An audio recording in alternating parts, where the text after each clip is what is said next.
Loving oneself is a long, arduous journey. It's not something that comes by easy, especially not in the state of the world that we're in right now. For trans individuals like myself, it's extremely mentally taxing to see a world built against us, to see legislation clamping down on our rights to exist and built to other us in every single way possible. A lot of days, the mental energy that we do have is spent purely on existing, and that's okay. There's nothing wrong with you for not having the energy to take quote unquote proper self care. It's hard, and I can attest to that firsthand. You don't have to love yourself. You're not a failure if you don't love yourself. I've heard an echoing negative narrative way too many times to count. If you can't love yourself, how do you expect others to love you?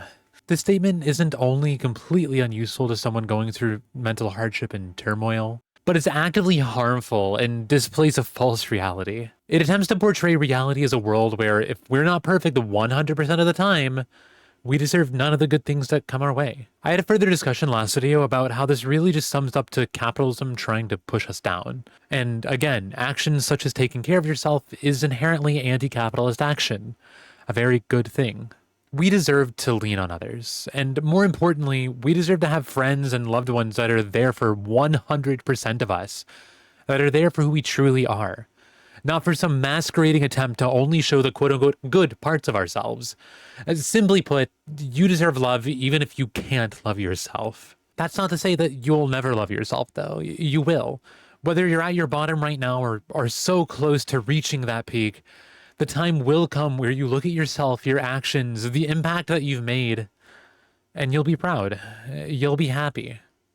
You'll truly love yourself. This isn't a short journey. In fact, it can be a lifelong endeavor sometimes, and just because you have some moments of loving yourself comboed with other moments of self-loathing, self-deprecation, and self-hatred doesn't invalidate the progress that you've made. It doesn't mean you're going backwards on your journey. Time is inherently, in the way that we process it, a linear scale that only moves forward. No matter what you're doing, no matter the progress you did or feel as if you didn't make, you're moving forward. You have a new experience than you did the previous day, whether you're able to internalize that progression or not. My point is, there's no going backwards on the journey. You might feel like you're taking a step back, but why does a metaphorical step back have to equal to an erasure of dedication already put in? Life itself isn't linear. It's not like when you spawn into the world that day 1 is the worst, day 2 is better, day 3 is even better, etc., etc. Not every day has to be the same amount of progress as the last. And heck, not every day has to feel like meaningful progress was made at all. Regardless, it's still your journey. While many of the hardships that we go through are created by the society that we live in, created by capitalism, created by all the bigotries of the world, authoritarianism, etc., in this society, it's normal and expected that we would go through hardships, that there are a lot of hard days. As a step back from the seriousness, let's put this in a format that I'm sure many of you can relate with. Say you're playing a game. This game has a lot of bosses or difficult tech that you gotta maneuver your way through, that you want to maneuver your way through, even if it seems impossible sometimes. Say you cleared the first 2 or 3 bosses with what felt like extreme ease, but you get to the 4th boss and all of a sudden it's really difficult. It's really, really difficult. You can't even make a dent in the boss's health bar. You realize that you need to adapt the way you're playing, that you've mistakenly missed out on a core mechanic that the game was trying to teach you, but not to your own fault at all. You just hadn't noticed. In an attempt to practice this, you start a new save file and try the first few bosses again. You go back and practice with the knowledge of something you need to train, and those bosses are harder as well. Just because those bosses are harder doesn't mean that you're worse at the game. Heck, even going through that could cause a mental tilt and a mistiming or misinputs of what you did before. Importantly though, with each attempt, you're subconsciously learning more and more and more about this new playstyle, about this new mechanic. Whatever analogy you want to use. You're making progress even if you're quote-unquote failing at what you used to do before. You've found a new obstacle that you need to overcome. That's progress. It's expected to struggle against a new obstacle, as much as I also do have the I want to be good at everything instantly neurodivergencies.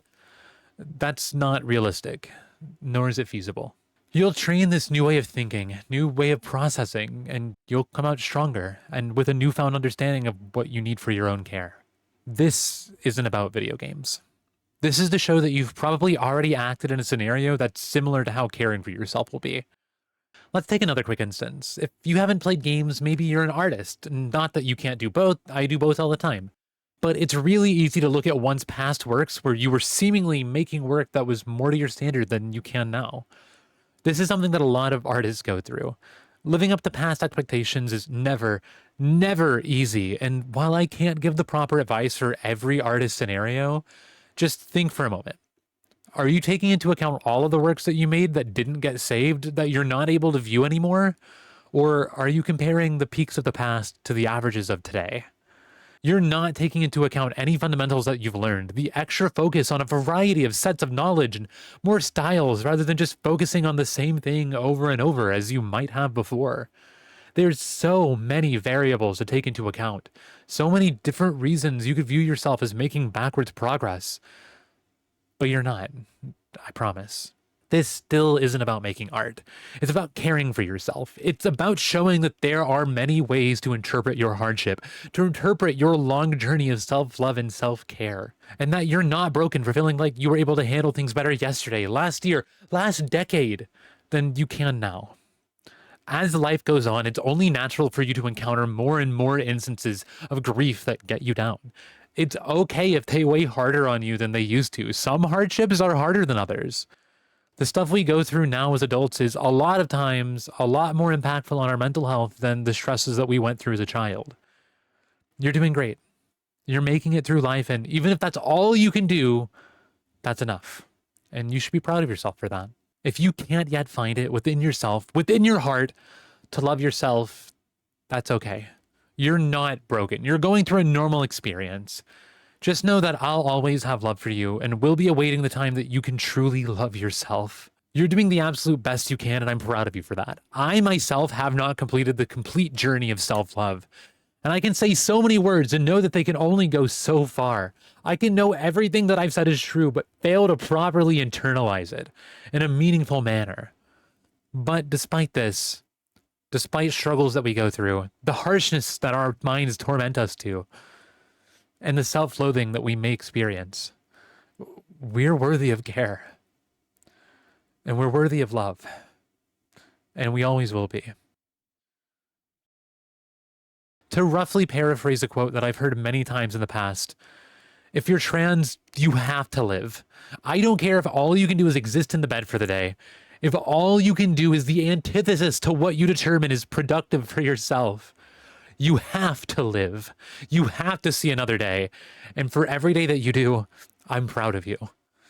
Taking care of yourself, fighting for yourself, and eventually loving yourself is anti-capitalist, anti-authoritarian action. It pushes back against what harm society tries to push upon us.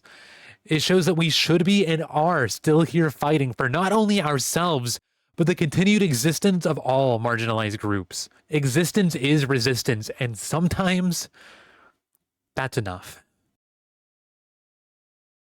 Thank you for watching, everyone. I wanted to upload a more lighthearted video this time, but this hit me at a time that I know I and many others could use it. Expect a few sillies coming forward, hopefully. Showing trans joy matters so much as well. I do want to give a quick update that my style of video might change ever so slightly moving forward, as I want to lean more into showing that I do have these discussions on stream. Basically the exact same topics, but in a more dynamic, interactive format that I personally think will be a lot more fun to watch. If you want an example of what these videos might look like, though it's a bit old now, my Realizing You're Trans video is a good example of this.